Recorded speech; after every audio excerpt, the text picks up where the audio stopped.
In the 1960s, it would have been unthinkable for James Bond to wear any suit or even a sports coat without a tie. Even today, James Bond almost always puts on a tie when he is wearing a suit. Naturally, there are exceptions to this, especially when Bond wears a suit in hot weather. But when wearing a business suit, Bond almost always wears a tie. Today, we will look at the ways Bond shows how to successfully wear a suit without a tie, sports coats and blazers without a tie, and examples of poorly executed suits without ties from Bond. Though in many industries today it is common to wear a suit without a tie, ties being reserved for important meetings, James Bond always puts on a tie when he wears a suit for business. This includes most worsted and flannel suits, particularly when these suits are in city colors like gray or blue. For a traditionalist like Bond, these dressy city suits are incomplete without a tie. These suits can also look particularly boring without a tie. Though the tie may be a symbol of conformity, the tie actually provides men with a way to express themselves in their dress. Without a tie, men in suits look even more similar to each other. Additionally, the tie is a connective piece that, when well chosen, can unify an outfit. However, often when Bond wears an informal, warm weather suit, he forgoes putting on a tie. This works for two reasons. First, if a suit is sportier or less formal than a typical business suit, the lack of tie is not incongruous with the suit. Second, wearing an open neck shirt in hot weather is more comfortable than wearing a closed neck shirt with a tie. The tie not only feels stuffy, it can look stuffy with a less formal suit. 1979's Moonraker features the first time that James Bond wears a suit without a tie. The suit is a cream silk or silk and linen blend for a tropical and casual look. Because it is so far removed from a traditional city suit, the tie is not missed. When George Lazenby wore a similar suit in On Her Majesty's Secret Service a decade earlier, he wore a tie with it. Roger Moore could have also worn a tie with the suit, but in a desire to look more fashionable, along with no social need for a tie, Bond makes a bold choice, but only a bold choice for Bond to wear a suit sans tie. This outfit also features Moore's only pocket square of all his Bond films, which may have been worn to make up for the lack of a tie. A pocket square can never make up for the lack of a tie, but it can add some of the interest that a tie would otherwise have brought to the outfit. Bond does not again wear a suit without a tie until The Living Daylights, when he wears a tan Gabardine suit in Tangier. The tan Gabardine suit is a staple of Roger Moore's Bond in the 1980s, but Moore always wears this suit with a tie. Because the tan Gabardine suit is less formal than a typical city suit, both due to the color and the weave, Dalton wears this suit successfully without a tie. In darker colors, however, Gabardine suits are more difficult to wear sans tie. In 3 out of Pierce Brosnan's 4 Bond films, Brosnan wears linen suits in informal settings and always forgoes the tie. Because linen suits have more than a tendency to wrinkle, a linen suit isn't worn for business or fancy occasions. Linen suits today are worn more for the fun of wearing a suit than a necessity of wearing a suit. They are amongst the least formal of suits, and a tie is not missed.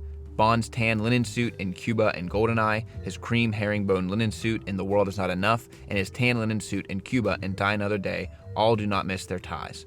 These tan suits are worn in especially casual settings where the tie would have made Bond look out of place, but without a tie, Bond looks cool and comfortable.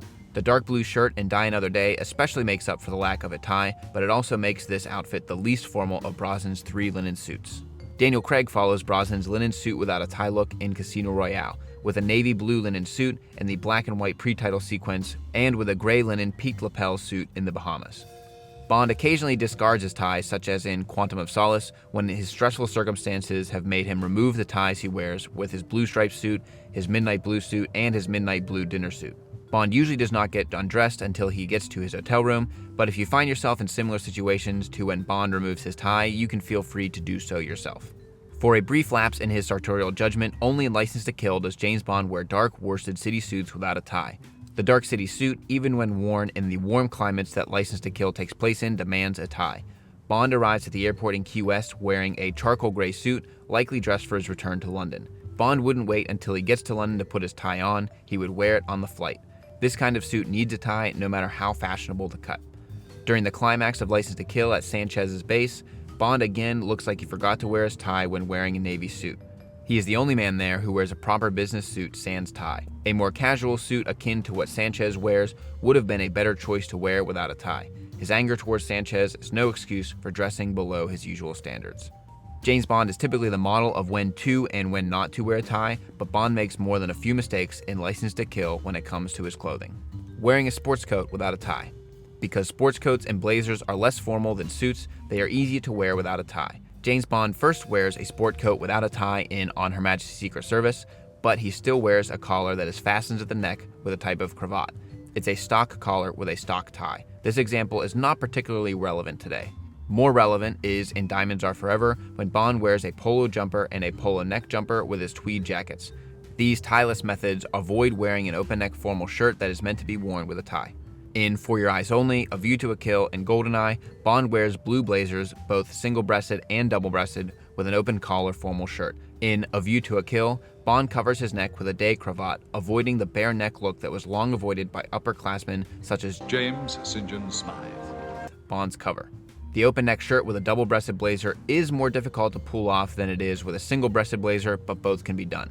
James Bond limits how he wears an open neck shirt with tailored clothing. Despite changing attitudes towards neckties, Bond is just as much a fan of the tie today as he was in 1962. Bond understands that the tie is still a necessity to be well-dressed in most suits.